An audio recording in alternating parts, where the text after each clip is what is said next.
This is a mission field. Over 2 million young Americans serve in the military. 200,000 enter every year, most of them not knowing who Jesus is, because they come from our culture, they come from our cities and communities. And so these are young men and women who are open to the gospel in many cases, and chaplains, because they walk where they walk, have adored in the lives of young people in the 18 to 25 and sometimes older areas.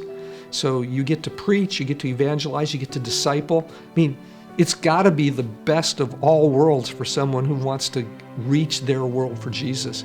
You're with those soldiers, you go out on missions with them, you see them get hurt, you see them get killed, you see the struggles they face, and you can't help but just say, these are people who go through a lot of torment for their country, and you can't help but be proud of them. So as a mom and as a grandmother, I'm just so relieved when I know that there's a good, solid chaplain in charge of that unit where they're assigned, because then I know that they'll be taken care of and they can get involved in healthy ways.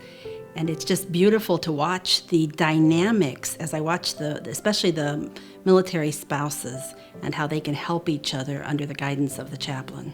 I do a lot of pastoral things. I run a service every week. I have a congregation I take care of.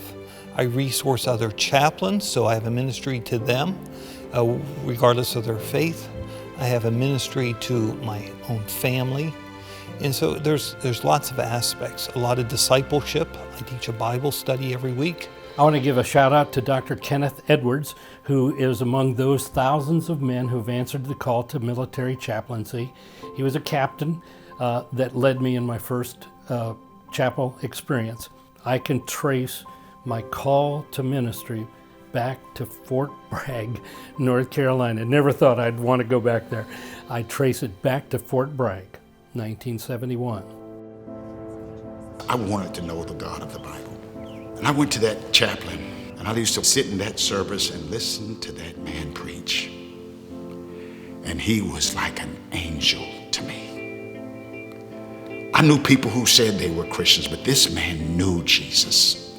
It was obvious that the Lord of glory was alive in him. I remember as he preached Jesus, I remember sitting in that chapel saying, Jesus is real. Jesus is real. I've done multiple memorial ceremonies for the soldiers in my unit who died. I was home on break from a deployment and did a notification to one of our soldiers' wives. And you go there and you just talk to them. And it's something that you enjoy doing because it's an honor and you respect them. But you also, it's a struggle to have to see people go through that kind of pain. The Eagle Commission exists to be prayer partners for them, to help chaplains know that they're connected and that they're loved, and their families are remembered as well, as they're out doing hard work of spreading the gospel in the midst of a culture of people that are hungry to experience truth and to know that there is something real about people of faith.